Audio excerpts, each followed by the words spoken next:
96.0มูลนิธิบรมธาตุเจ้าดอยสุเทพรวมไปจนถึงสถานีวิทยุ FM 104.50 ที่วัดฝ่ายหินอำเภอเมืองเชียงใหม่แล้วก็ส่งไปที่คลื่น100.25สถานีวิทยุคณะสงฆ์อำเภอฝางตั้งอยู่ที่วัดพระบาทอุดมน้ำบ่อชาวาสำนักวิปัสสนาแล้วก็ที่คลื่น 91.0 นี้ส่งกระจายเสียงไปถึงพ่อแม่พี่น้องศรัทธาญาติโยมตามบ้านตามจองตามหอตามเฮือนเป็นประจำที่ได้มาปะมาพบกันสลับสับเปลี่ยนกับท่านชัยวัฒน์นาคเสโนท่านชัยวัฒน์มาปะญาติโยมเขาท่านทั้งหลายวันพุธวันพฤหัสวันศุกร์ส่วนอาตมาภาพมาปะญาติโยมท่านทั้งหลายในวันเสาร์วันอาทิตย์วันจันทร์แล้วก็วันการนอกเดือนจากนั้นก็มีครูบาอาจารย์หลายตนหลายลูกหลายอำเภอหลายจังหวัดได้สลับสับเปลี่ยนกันมาพบปะศรัทธาญาติโยมฮือธรรมะกับพ่อแม่ศรัทธาทั้งหลายมาปะกันแล้วบ่ฮือได้ขาดแคล้วเวลาเจิญศรัทธาญาติโยมทั้งหลายไหว้พระกันเหี่ยก่อนเพื่อความเป็นสิริมงคลกับตนกับตัวกับครอบครัวกับบ้านกับจองกับหอกับเฮือนพร้อมแล้วไหว้พระกันเหี่ยก่อนเด้ออะระหังสัมมาสัมพุทโธภควาพุทธังภควันตังอภิวาเทมิสวากขาโตภควตาธัมโมธัมมังนะมัสสามิสุปฏิปันโนภควโตสาวกสังโฆสังฆังนะมามิกับหนึ่งกับสองกับสามกับนึกถึงคุณพ่อคุณแม่ของเฮาเน้อกับนึกถึงคุณครูบาอาจารย์ของเฮาเน้อกับเรียบร้อยก้อยขยับขยายนั่งตามสบายเอาความสะดวกสบายของญาติโยมท่านทั้งหลายว่าตอนนี้ไปก็ตั้งใจฮับปอนเสียก่อนสัพพิติโยวิวัตชันตุสัพพะโลโกวินัสสันตุมาเตภวัตวันตะลาโยสุขีทีคายุโกภาวะอภิวาทานะสีลิสะนิจังวุธาปจายิโนจัตตาโลธัมมาวะทันติอายุวันโนสุขังปะลังเอาแล้วสบายอกสบายใจม่วนอกม่วนใจโล่งอกโล่งใจอยู่ดีสบายโล่งอกโล่งใจดีแล้วบ่สบายใจดีแล้วน้อนั่งตามสบายจะนอนฟังก็ได้ลุกเจ้าตื่นตัวเจ้าบัวกับหันเยื่องนาพังพร้อมลุกควายบ่ตัน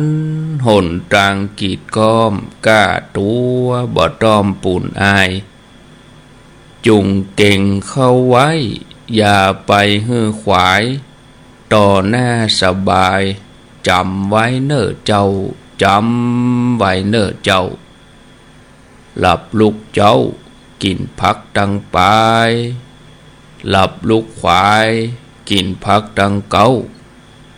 ลูกเจ้าได้หลายลูกขวายได้น้อยหลับลูกเจ้าเป็นเจ้าดังหลายหลับลูกขวายปาฮือลูกหลานเป็นหนี้เป็นค่าเน้อตื่นมาเหียนเน้อลุกมาเหียนเน้อลุกเน้อลุกเน้อลุกตื่นตื่นได้แล้วลุกได้แล้วถ้ายังบ่สะดวกเตื้อก็นอนหันก่อนจะเดียว4 โมงปลายก็จะห้องลุกแถมกำ5 โมงปลาย6 โมงก็จะห้องลุกแถมกำวันนี้วันเสาร์อยู่ด้วยกัน2 ชั่วโมงตามสถานีวิทยุที่แจ้งที่บอกที่กล่าวให้ฟังไปแล้วแถมช่วงหนึ่งก็จะปะกัน6 โมงเป็นต้นไปที่91แล้วก็สถานีวิทยุในเครือข่ายสถานีวิทยุสีขาว 91.0 แล้วก็มีแฮมไลน์ติขวายมาแถมน้อยก่อนแต่ว่าช่วงเจ้าตี 3ช่วงตี 3นี่ก็มีที่3-4 สถานีนี้ที่บอกที่กล่าวไว้เบื้องต้นก็คือ 91.0 96 ดอยสุเทพ 104.5 วัดฝ่ายหินแล้วก็ 100.25 ที่อำเภอฝางปุ่น4 สถานีในตอนเจ้าแล้วแถมสกรรมก็ประมาณเวลาตี 4ก็จะมีทั้งเมืองน่านเมืองลี้ทั้งแม่แจ่มเอาอันนี้อย่างมาลูกเจ้าลืมปิดโทรศัพท์ก็เด็กเจริญพรนมัสสาธุเจ้าว่าจะได้เจ้าลูกมาฟังนะเจ้าลูกมาแล้วโอ้อยู่ที่ไหนนี่นะเจ้าอยู่สารปีตำบลแค่ฐานเจ้าสารปีอ๋อลูกเจ้าดีแล้วกะนึกเดี๋ยวก้อยฟังไปเจ้าอยู่ดีมีสุขก็ดีแล้วขอบคุณก็ดีแล้วได้โทรศัพท์มาบอกว่าลูกแล้วก็ไปยังกันแนมฟังไปหันก่อนแล้วก็เอาสายเดียวก็พอแล้วก็ท่านอื่นก็บ่ต้องโทรแล้วเด้อเพราะว่าขาดช่วงไปกำลังเข้ารายการใหม่อยู่ก็เดี๋ยวสักกรรมก็ตึงจะปั่นเวลาฮือเนาะเอาศรัทธาญาติโยมท่านทั้งหลายมาปะกันในวันนี้ก็จะได้นำเสนอสาระธรรมะคือศรัทธาญาติโยมท่านทั้งหลายได้ฟังเป็นประจำที่ได้นำมาเสนอคือศรัทธาญาติโยมท่านทั้งหลายได้ฟังกันกูเจ้าสลับสับเปลี่ยนครับการได้เปิดสายให้ญาติโยมเขาได้โทรศัพท์เข้ามามาจามาสนทนามาบอกมากล่าวแจ้งผลการรับฟังก็ดีศรัทธาญาติโยมก็อยู่ที่ไหนตังใดก็โทรศัพท์มามาจามาบอกมากล่าวให้กันเอาไว้แหมสักกรรมก่อนก็ก้อยโทรมาตอนนี้ก็บ่ต้องโทรเตื้อเนื่องจากว่าจะกังวลมัวแต่ว่าจะรับโทรศัพท์ก็เลยลำบากการได้ อเวลานี่ก็สำคัญเหมือนกันก็กล้าเขามานั่งตักนั่งอู้กันนี่ก็พอจะ3 โมงครึ่งแล้วนี่แต่พอเวลาก็เว้ยเนาะญาติโยมท่านทั้งหลายการทำงานไอ้ยังกูอย่างนี่บ่ว่าจะเป็นเรื่องน้อยบ่ว่าจะเป็นเรื่องใหญ่บ่ว่าจะภาครัฐเอกชนเนาะต่างก็ต้องการความสำเร็จเหมือนกันการจะประสบความสำเร็จนำมาซึ่งความปราบปลื้มปิติในองค์กรทำให้หน่วยงานองค์กรนั่นเจริญรุ่งเรืองแล้วก็ทำให้หน้าที่การงานนั่นมีความเจริญก้าวหน้าผู้ที่ทำหน้าที่เป็นหัวหน้าองค์กรเป็นผู้นำก็ควรจะทำหน้าที่ดูแลหมู่คณะโดยความเรียบร้อยคนที่เปิ้นมีปัญญาเปิ้นก็จะพิจารณาเอาหาเหตุผลก่อนที่จะตัดสินใจยิ่งไปกว่านั้นญาติโยมท่านทั้งหลายองค์กรที่สำคัญที่สุดก็คือครอบครัวก็ต้องมีหัวหน้าครอบครัว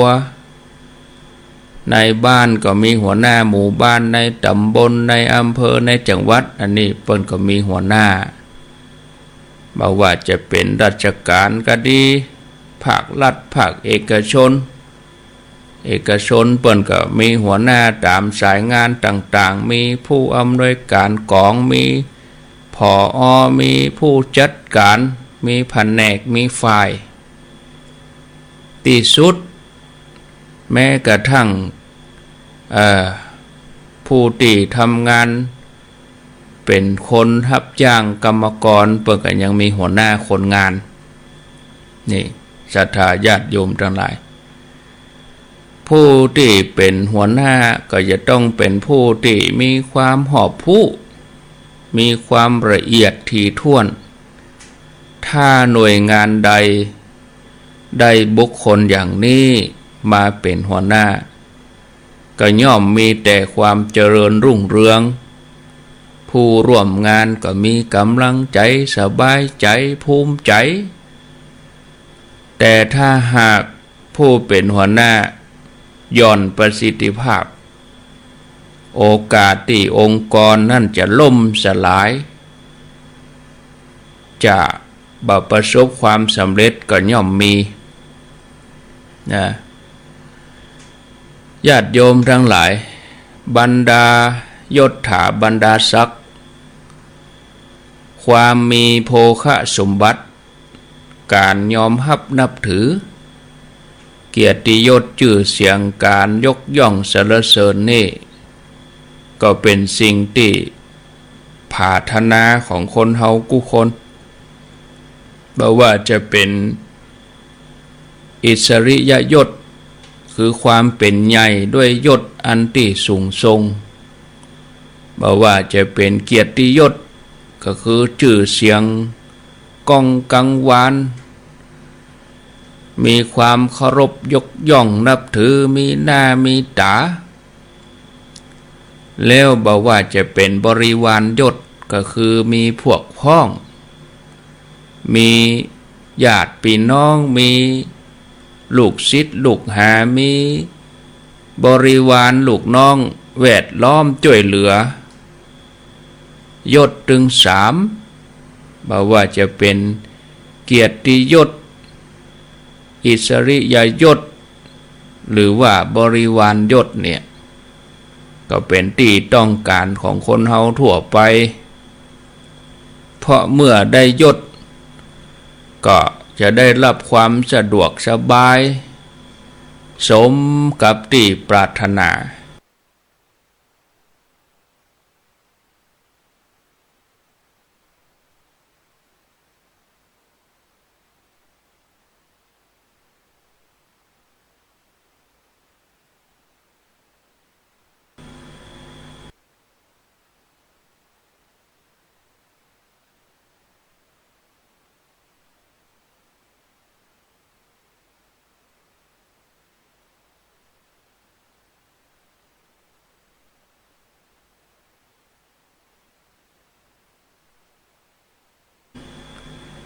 ต้องเป็นผู้ที่มีความมัน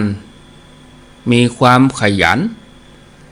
บ่เกียจคร้านในการงานหน้าที่เหมือนญาติโยมท่านทั้งหลายตื่นมาเมื่อเจ้าทำหน้าที่พ่อบ้านก็ทำหน้าที่พ่อบ้านแม่บ้านก็ทำหน้าที่ครูบาอาจารย์พระเจ้าประสงค์อยู่ในวัดในวาก็ทำหน้าที่ตื่นเจ้าขึ้นมาก็สวดโยโกห้องเอิ้นบอกกล่าวเอากระแสบุญกระแสความดีไปถึงบ้านถึงจองศรัทธาญาติโยมพี่น้องทั้งหลายมันขยันอย่างที่บอกปออกไม่ออกทั้งหลายว่ารับลูกเจ้ากินพักทั้งป่ายรับลูกควายกินพักทั้งเก้าอันนี้คือความขยันพระเจ้ารับสี่เศรษฐีรับหกยาจกรับแปดอันนี้ก็คือความขยันมาลงตรัติกรรมว่ามันเนี่ยญาติโยมลูกเจ้าได้หลายลูกควายได้น้อย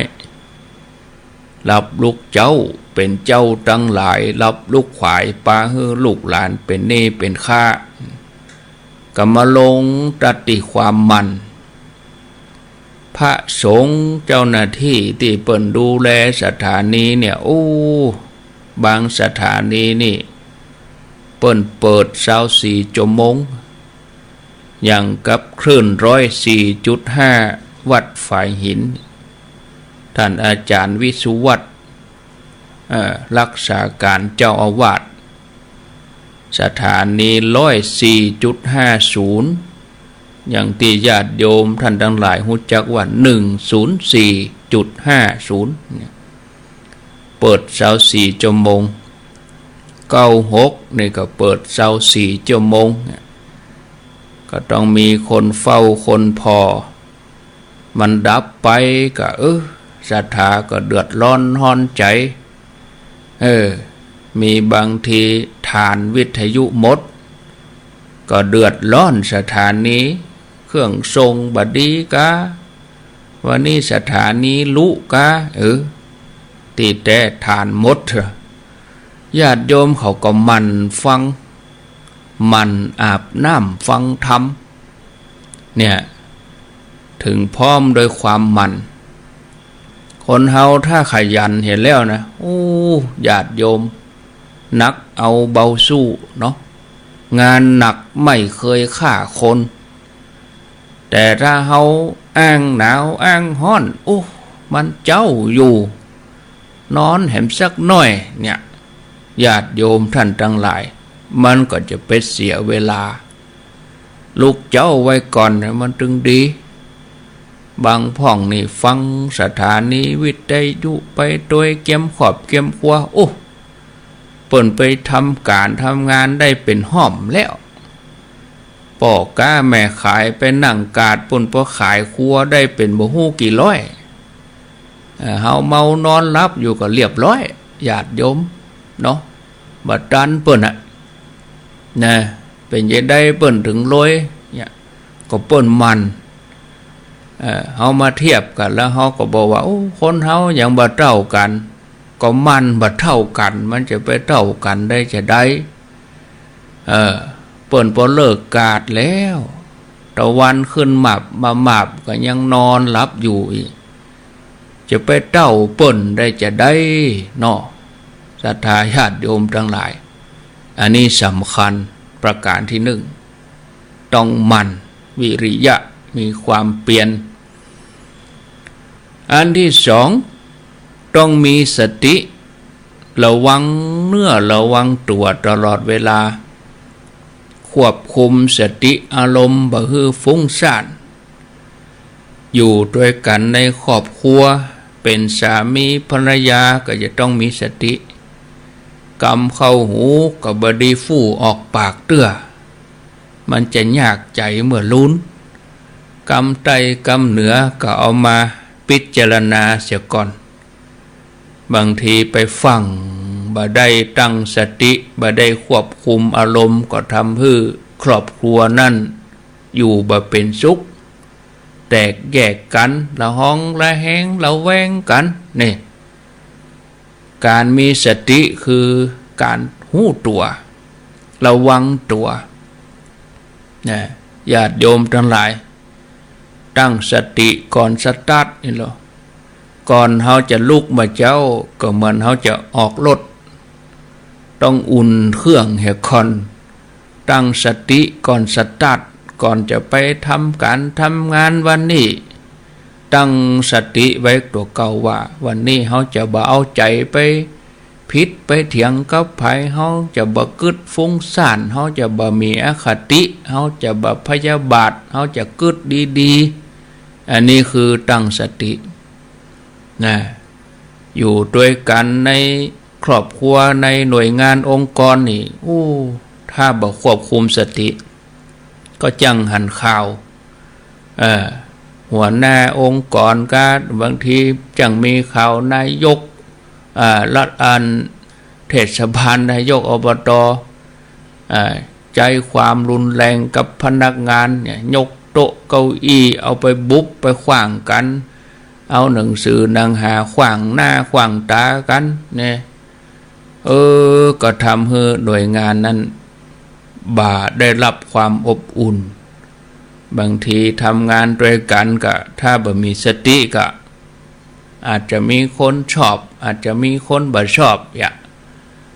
คนชอบพ่องคนบ่ชอบพ่องถ้าบ่มีสติระวังตัวนี่ก็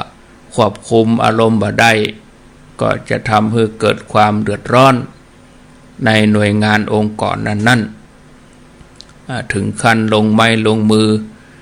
เป็นพิษเป็นเถียงกันเป็นปากเป็นเสียงกันถ้าได้ลงไม้ลงมือแล้วก็เป็นเรื่องเป็นราว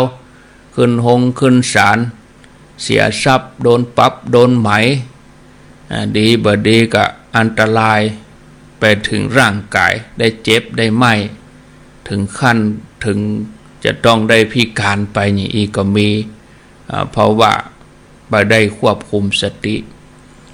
ประการที่สามต้องมีการงานที่สะอาดการงานสะอาดในที่นี้หมายถึงต้องทำงานโดยความสุจริตบ่ก่อให้เกิดโทษกับตัวเก่าบ่ก่อให้เกิดโทษกับคนอื่นบ่นำความเดือดร้อนมาสู่หน่วยงานองค์กรเพราะว่าเฮามาสมัครงานเฮาตึงเขียนใบสมัครหั่นเฮาตึงยอมเปิ้นแล้วมาเป็นลูกน้องเปิ้นเฮาก็จะต้องใจซื่อมือสะอาดบางที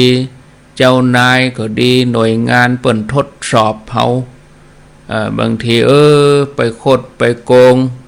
ทุจริตเถียก็หมายถึงว่าชีวิตการทำงานก็สิ้นสุดหันเงินหน้าดำหันคำหน้าเศร้า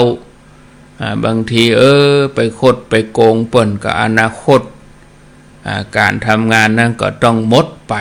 โดนเปิ้นไล่ออกดีบ่ดีก็บันทึกไว้ไปสมัครงานที่ไหนก็บ่ได้เพราะว่าเป็นคนทุจริตบ่ซื่อบ่ใส่ต่อหน่วยงานองค์กรตัวเองก็เสียชื่อเสียงไปด้วยเป็นข่าวเป็นคราวก็มีนักมากมายเพราะว่าทำงานบ่สะอาดแถมอย่างหนึ่งก็ต้องเป็นงานสุจริตสัมมาอาชีพบ่ไปค้าขายสิ่งที่ผิดกฎหมายผิดศีลผิดธรรมไปค้าขายสิ่งที่มันทำอันตรายต่อประเทศชาติบ้านเมืองยาบ้ายาอีก็หันข่าวทีวีมาวันสองวันเนี่ยดาราชื่อเสียงโด่งดังก็โดนยับไปเข้าคุกเข้าขอกประเด็นนี้เพิ่นก็ยังจะสืบไปอยู่ดาราคนนั่นดาราคนนี้ก็เป็นข่าวมาตลอดอันนี้ขนาดว่าเป็นดาราเนาะมีหน้ามีตาทำการทำงานเปิ่นว่าชีวิตเหมือนดังละครแสดงก็เป็นวงการมายาวงการมายาถึงเวลาชีวิตจริงยิ่งกว่าละคร ศรัทธาญาติโยมละครนี่เรื่องใดเรื่องนั้นจบเรื่องนี้ก็ไปแสดงเรื่องใหม่แต่ชีวิตจริงนี่จบก็จบจริงๆเข้าคุกเข้าขังเพราะว่าทำงานบ่สะอาดไปกาขายยาบ้ายาอีไปทำลายสมองคนฮือลูกฮือหลานจะต้องพิการทางสมองอันนี้เป็นการทำลายประเทศชาติบ้านเมืองต่างอ้อมก่อให้เกิดทุกข์เกิดโทษกับตัวเองกับผู้อื่นแถมตัวประการที่สี่ต้องพิจารณาให้รอบคอบถ้วนทีก่อนที่จะทำกิจการงานอันใดต่างๆการพิจารณาถ้วนทีก็คือปรึกษาหารือนักปราชญ์บัณฑิตก็ดีผู้หู้ผู้มีประสบการณ์ก็ดีคือการปรึกษาหารือเปิ้นว่าหัวเดียวกระเทียมรีบนะปีหูสองน้องหูหนึ่งญะการคนเดียวอิดหิมตายญะการหลายเหมือนเล่นเนี่ยพิจารณาให้รอบคอบถ้วนทีกึดหลายๆจันกึดหลายๆด้านไม่ใช่ไปกึดด้านเดียวกองเนี่ยมันมีถึง6 ด้านกันเขาก็พอเวลาเขาจะกินยากินยังเวลายาเปิ่นมีสรรพคุณวิธีกินจะได้อ่านให้ท่วนทีเปิ่นว่าหมดอายุอยู่ใต้ฝาอยู่ปื้นขวดก็ดีเขาก็พอให้ก่อนจะกินจะยังบางทีบ่พอท่วนทีบ่สามบ่สี่ก็เปิดใส่ปากบอกยานี่เปิ่นเอาตา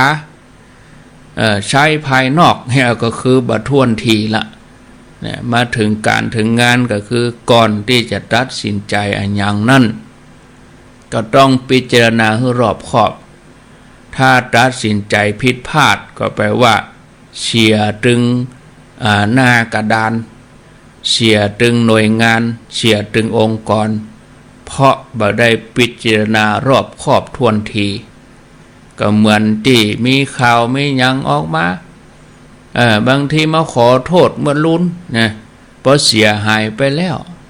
จะเสนอข่าวอันยังก็เพราะเสียหายไปแล้วเนี่ยอย่างข่าวที่ดังเป็นเรื่องเป็นเล่าวัน2 วันมานี้อันนี้ก็ลุกลามไปเลยเดี๋ยวเจ้าหน้าที่เปิดมาจัดระบบก็เลยยุ่งกันไปเหี้ยบ่ได้พิจารณาท่วนทีวินมอเตอร์ไซค์รับจ้างไปยกขบวนตีหัวกันตายไปเหี่ยคนออกข่าวมาก็ว่าลูกบ่ได้เกี่ยวได้ข้องหยังก็เปิ้นเอากล้องมาพอมาตรวจสอบไปตรวจสอบมาก็เป็นว่าลูกตัวเก่านะเนาะเอาค้อนไปบุบเปิ้นเอาไปเอามาก็ใส่กันไปใส่กันมาก็มาสารภาพมาลุ้น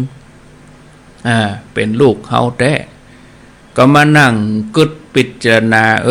กินแหนงบ่ได้พิจารณาฮือทีก็จะมากินแหนงไก่เต็มเหล้าเข้าเต็มรองกินเสี่ยงกินบ่เสี่ยงก็คือกินแหนงใจเอาบ่ได้กึดบ่ได้พิจารณาคือมันท่วนทีเนาะอันนี้ประการที่4ประการที่5ก็จะต้องสำรวมระวังกิริยามารยาทให้สงบเสงี่ยมเรียบร้อยมีศีลมีธรรมผู้นำหน่วยงานองค์กรนี่เปิ้นจะสำรวมเรียบร้อยจะจะจ้าจะแสดงอันอย่างออกมาก็สำรวจสำรวมหูจักมารยาทกาละเทศะกาละสถานที่ใดควรควรทำจะได้แต่งตัวจะได้จะได้เทศะกาละเวลาเทศะสถานที่เวลาไหนควรบ่ควรสถานที่ไหนควรบ่ควรนี่ในวัดในวาเปิ้นเฮอแต่งตัวเรียบร้อยยังเฮาขึ้นไปบนวัดพระธาตุดอยสุเทพก็ดี วัดอะไรอย่างก็ดีที่เป็นมีระเบียบนุ่งสั้นนุ่งหยังก็ต้องเปลี่ยนสิ้นเปลี่ยนมาใส่ผ้าถุงคือเรียบร้อยอันนี้คือกิริยามารยาทบางทีโอ้เปิ่นกำลังฟังเทศน์ฟังธรรมอยู่โอ้อันนั้นก็เป็นผู้นำแต่อู้อยู่เป่าตู้เจ้าเทศน์ก็เทศน์แข่งตู้เจ้านะ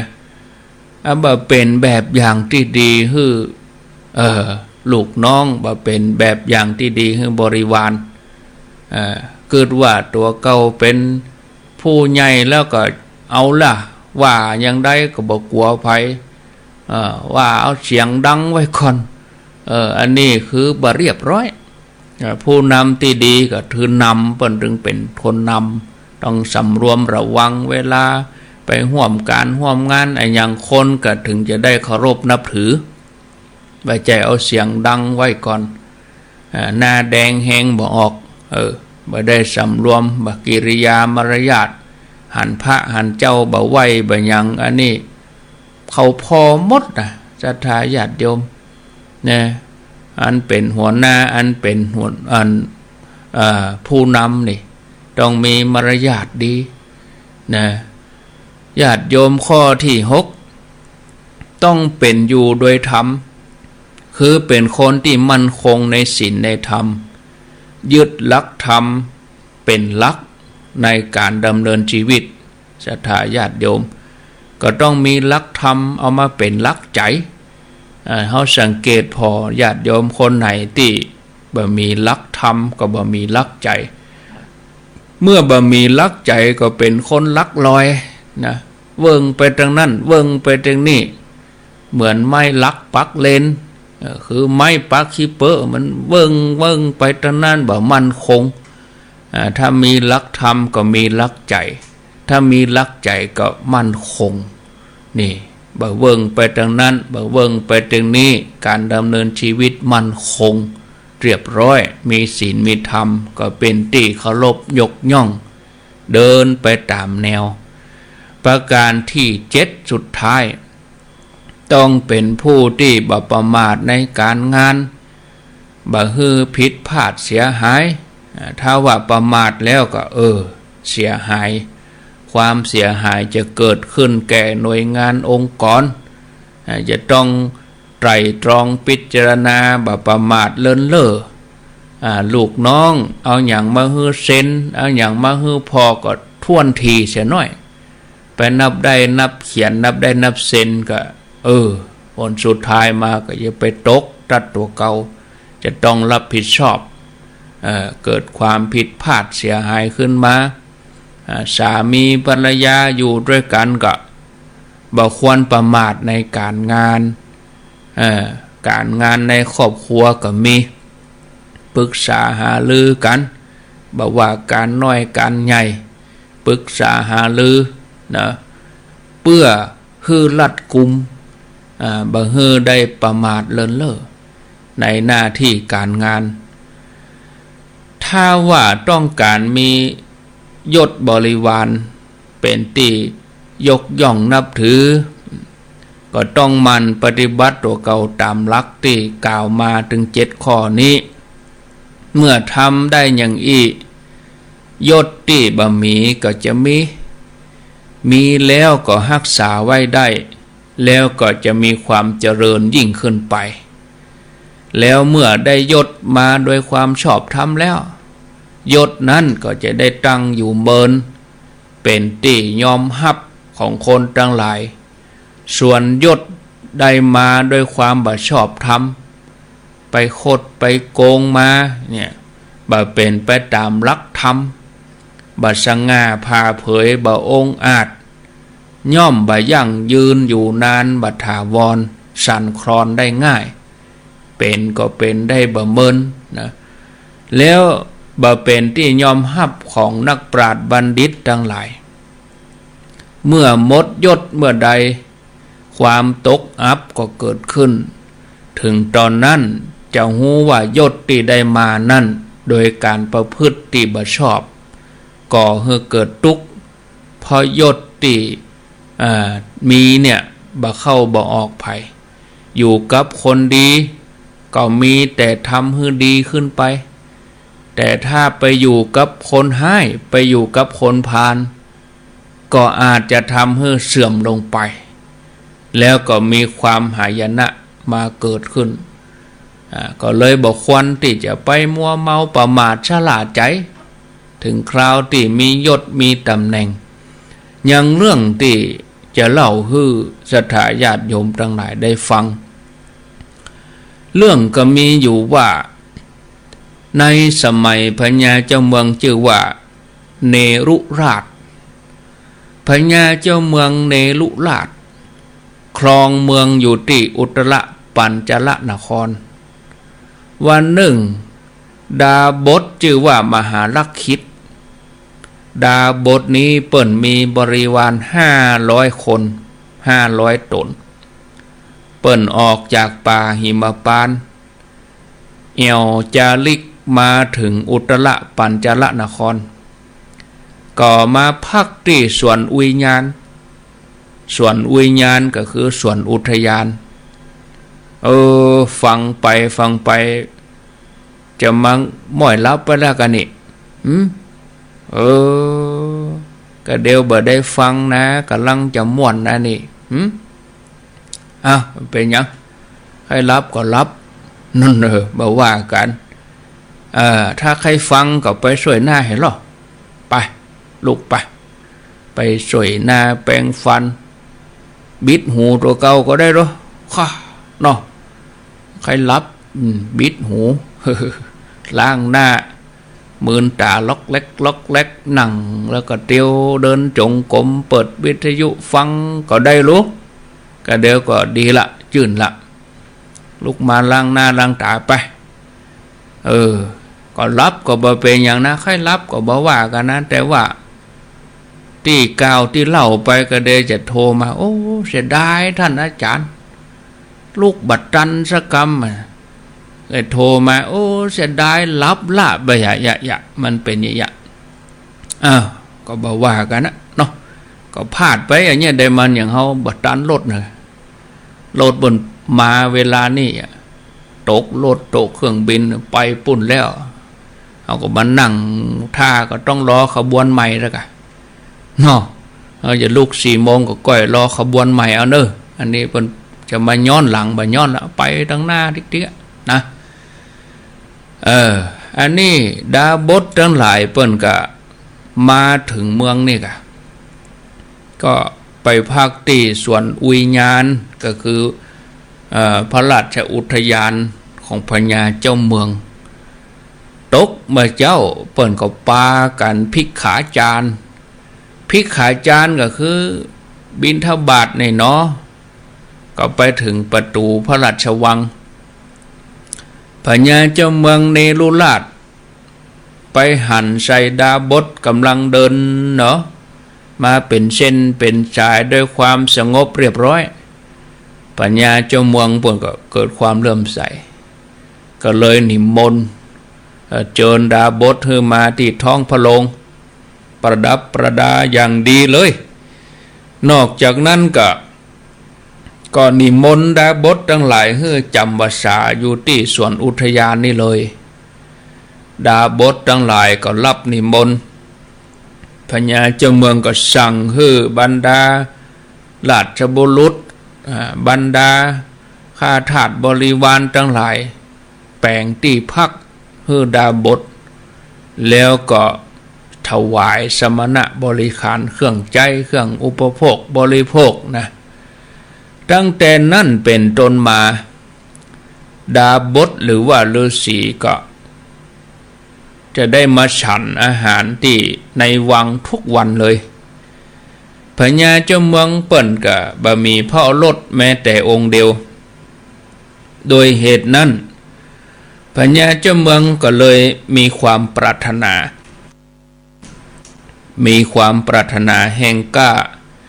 ปรารถนาใครได้พระโอรสแต่ก็บ่มีพระโอรสได้จุติได้อุบัติขึ้นมาบ่มีจนหมดฤดูฝนเสี่ยงไป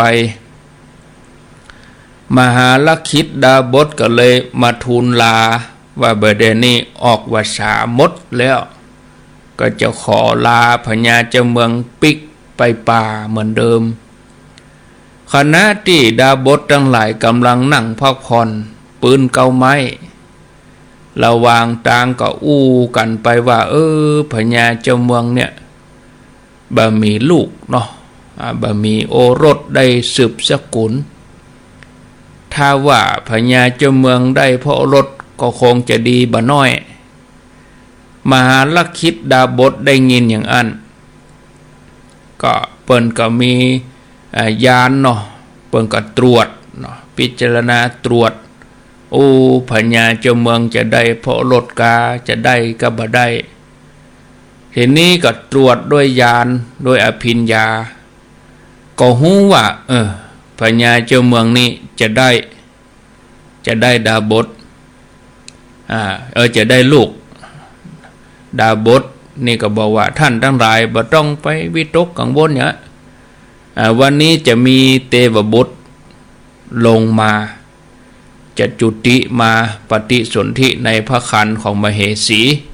บ่ต้องกังวลอย่างดาบทขี้โกงคนหนึ่งหันช่องทางตัวเก่าจะได้ลาภสักการะเนาะได้ยินเข้าใส่ก็เลยได้โอกาสกึศจะเป็นดาบทประจำเมืองจะได้ลาภสักการะหันห้อมหันทางเมื่อดาบททั้งหลายเดินทางต่อไปดาบทขี้โกงนี่ก็แกงเมื่อยเนาะนอนอยู่หั่นบ่ยอมเดินทางไปโดยเปิ้นมหาลักขิตดาบทอันเป็นหัวหน้าเปิ้นก็ฮู้เหตุการณ์ทุกอย่างได้เตือนดาบทขี้โกงว่าเมื่อใดที่มีกำลังวังชาแล้วก็ฮื้อขใจเฮ่งปิกโดยมาหากันเด้อจากนั้นหมู่ดาบททั้งหลายก็พากันออกเดินทางเข้าป่าหิมพานต์ส่วนดาบทขี้โกงก็ย้อนกลับไปที่ในวังเพราะตัวเองหันช่องทางแล้วหรอจะได้ลาภสักการะแล้วนี่หันห้อมหันตังก็ไปบอกคือราชบุรุษว่าตัวเก่ามีความประสงค์จะเข้าเฝ้าพญาเจ้าเมืองนะคือบอกว่าดาบท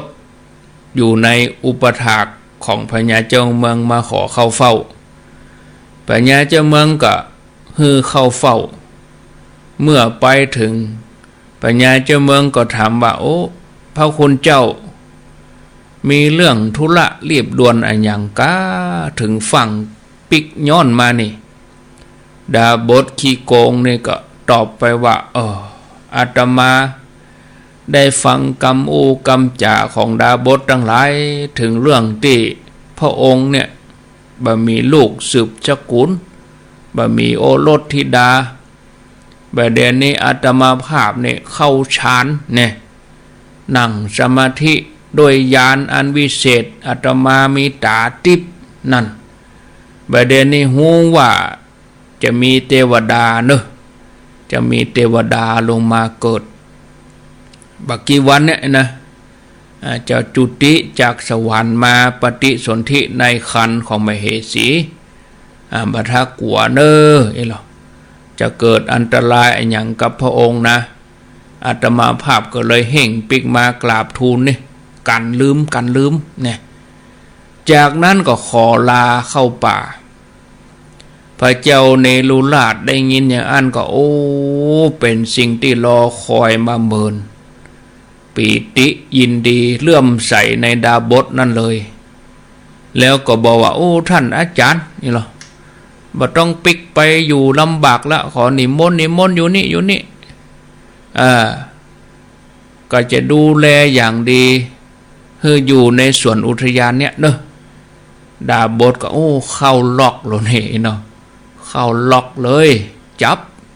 นะดาบทก็เข้าเลยเข้าล็อกก็เลยอยู่หันเลยสมปรารถนาเมื่อไปได้บักกี่เดือนเนาะโพธิสัตว์เจ้าก็มาจุติจากสวรรค์มาปฏิสนธิในครรภ์ของพระนางสุธรรมาราชเทวีอันเป็นมเหสี เมื่อประสูติออกมาแล้วก็ตั้งชื่อว่าโสมทัตกุมารฝ่ายดาบสขี้โกงนี่ก็ปลูกพืชพักสวนครัวส่วนหนึ่งก็ปรุงเป็นอาหารแถมส่วนหนึ่งก็ได้เอามาขายฝากเจ้าบ้านมาเอาอันนี้เอามามีลูกน้องคนสนิทเห็นหรอปลูกพักปลูกหยังก็ส่งไปขายให้เจ้าบ้านเอาไปกาดปุ่นโพธิสัตว์เจ้าเปิ่นอายุได้7 ปีทีนี้ก็ตังบริเวณชายแดนก็เกิดกระด้างกระเดืองก่อจลาจลขึ้นมาพระบิดาคือพระเจ้าเนรุราชนี่ต้องยกทัพไปกำราบไปปราบกบฏชายแดนก่อนจะไปก็สั่งบอกลูกว่าลูกไปยื้อไปพอไปดูแลดาบสเนอะเปิ้นอยู่ในสวนอุทยานนะดูแลเปิ้นแตนป่อกำเข้าน้ำอย่าขาดเนอะวันหนึ่งพระกุมารโพธิสัตว์เจ้าก็เดินทางไปเยี่ยมดาบสหานดาบสกำลังกำหม้อน้ำกำมันน้าอย่างกับอันบัวหดน้ำเนี่ยศรัทธาหดผักอยู่ก็เกิดว่าดาบสนี่บะปั่มเป่งปฏิบัติมัวแต่ปลูกพืชพักสวนครัวเพื่อจะได้ให้ดาบสได้สำนึกก็เลยตักไปว่าป่อกาเนี่ยยังอยู่นี่หรอแล้วก็บ่ได้กราบได้ไหวแต่อย่างใดดาบสขี้โกงนี่พระโอรสนี่มาตักเฮาจะคงจะหู้ความเฮาแล้ว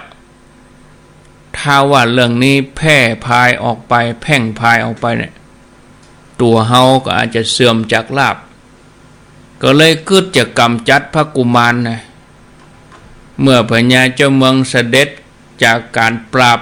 กบฏชายแดนแล้วดาบสก็ได้เอาแผ่นหินเนี่ยจงมารวมกันแล้วก็มาตุบหม้อตุบอย่างที่อยู่ในที่ภาคคือแตกเฮเบอนะเอาไม้เอาอย่างไปฟาดหญ้าฟาดพักจนเลี่ยลาดหมดเลยแล้วก็เอาน้ำมันมาตาตัวนะแล้วก็มานอนห่มพระตวบคุมโป่งสั่นงอนอยู่บนเตียง